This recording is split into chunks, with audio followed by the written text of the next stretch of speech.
Hello everyone. ఈరోజు నేను అనకాపల్లిలో ఉన్న నూకాంబిక అమ్మవారి టెంపుల్కి వెళ్దామని స్టార్ట్ అయ్యాను. మా ఊరు నుంచి జస్ట్ 30 to 35 మినిట్స్ జర్నీ అంతే. ఇక్కడ అమ్మవారి దగ్గర ఏం కోరుకున్నా జరుగుతుందని అందరి నమ్మకం. ఇక్కడ మార్కెట్ చాలా ఫేమస్ గైస్. మ్యాక్సిమం మొక్కుకున్న వాళ్ళందరూ ఇక్కడే కోడ్లు కొనుక్కొని పట్టుకెళ్తున్నారు టెంపుల్ దగ్గరికి. మేము కూడా ఎలా ఉన్నాయో చూద్దామని వెళ్ళాం. బయట నుంచి చూస్తే టెంపుల్ చాలా రష్గా కనిపించింది.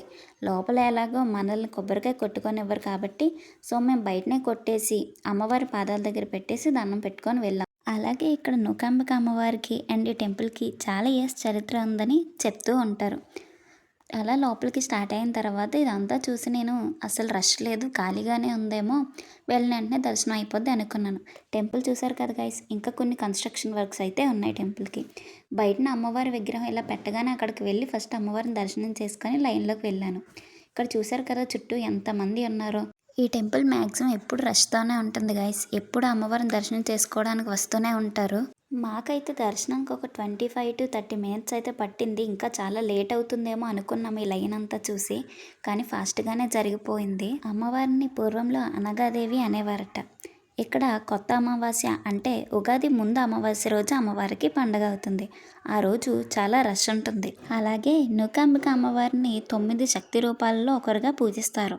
కాకతీయ రాజుల కాలంలో శ్రీ కాకతాంబిగా పూజించబడేవారు. ఆ తర్వాత నూకాంబికగా పిలువబడుతున్నారు. అమ్మవారు చాలా మహిమ గలవారు అని అందరూ నమ్ముతుంటారు. ఏపీలో ఫేమస్ టెంపుల్స్లో ఇది ఒకటిగా చెప్పుకోవచ్చు. అమ్మవారికి తమ మనసులో ఉన్న కోరికలను చెప్పుకొని పండుగలు కూడా చేస్తూ ఉంటారు. బయటను చూసారు కదా, మనం చిన్నప్పుడు ఎప్పుడో తిన్న స్నాక్స్ కూడా ఇక్కడ చాలా అవైలబుల్గా ఉంటాయి. మ్యాక్సిమం మనకు చిన్నప్పుడు దొరికే స్నాక్స్లో కొన్ని అవైలబుల్గానే ఉంటాయి. ఈ ప్లేస్ని చూసారా, ఇది అమ్మవారి నిత్య అన్నదానం జరిగే ప్లేస్లో అయితే ఉంది. ఇక్కడ నిత్యం అమ్మవారిని దర్శించుకోవడానికి వచ్చే భక్తులకు అన్నదానం జరుగుతూ ఉంటుంది. టెంపుల్ అయితే నాకు చాలా నచ్చింది. మరి మీకు ఎలా అనిపించిందో కామెంట్లో చెప్పండి. మేమైతే అమ్మవారి ప్రసాదం తీసుకొని టెంపుల్ బయటకు వచ్చేసాం. వచ్చి చూసేసరికి ఎవరో అమ్మవారి పండుగ చేసుకుంటున్నారు. నెక్స్ట్ మేము ఇంటికి స్టార్ట్ అయిపోయాం. అమ్మ దయ ఉంటే అన్నీ ఉన్నట్లే అంటారు కదా. అమ్మవారి దయ ఎప్పుడు మీ మీద ఉండాలని మనస్ఫూర్తిగా కోరుకుంటున్నాను. మళ్ళీ కలుద్దాం. Bye guys.